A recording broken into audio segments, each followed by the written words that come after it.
Deathfire Grasp was first introduced to League of Legends in patch 0.92524, the same patch that added Nasus in October 2009. It had a different iteration originally than most people would be used to, as it was a mid-tier ability power and magic resistance item with the unique passive effect where, when you hit a unit with a spell, you damage it for 10% of their current health or 5% for multi-target spells. The damage dealt was reduced if your last cast was fewer than 4 seconds ago. The item was quickly removed shortly after this patch and re-added in patch 1.0061 in December 2009, which added Udyr. This time, it was a mid-tier item with 60 ability power and 15 mana regeneration per 5 seconds, with a 15% cooldown reduction unique passive, and a unique active to deal magic damage to a target champion equal to 25% of their current HP, and an extra 3% per 100 ability power, with a minimum damage of 200. It's also built out of the gold generating AP item, Kage's Lucky Pick. Deathfire Grasp received a major change in patch 1.00139, now foregoing its mana regeneration entirely to have 80 ability power instead, with a higher AP scaling on its active.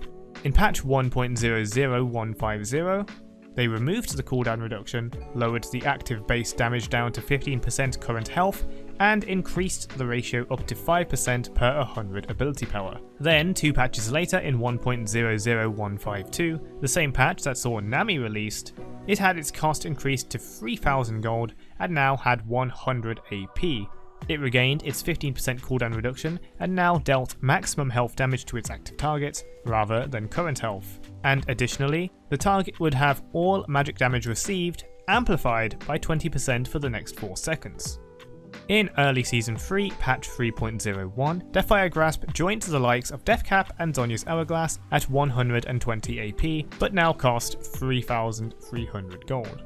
After a final 2 adjustments, one of its costs coming down to 3,100 while reducing the cooldown reduction to 10% in patch 3.02, and another in Season 4, patch 4.13 that increased its cooldown to 90 seconds from 60, Riot decided, in patch 5.2 Season 5, January 28, 2015, to remove Deathfire Grasp from the game. This was after the Pentakill song of the same name was released in May 2014. However, the item would come back with the same old stats at 3,000 gold in the temporary game mode Nexus Blitz, but only before Season 11, which reworks the item shop completely, including all unique Nexus Blitz items with the exception of Golden Spatula. What do you think of Deathfire Grasp? How broken was it in your memories of using it if you have any, and would you like it back in the game? Please let me know your thoughts in the comments below, and if there are any other items you fondly remember, please also put them in the comments below. Shoutouts to the members OKJ, Nashborn, Awesome Tioda, Light, and AJG Beat 91. Thank you again.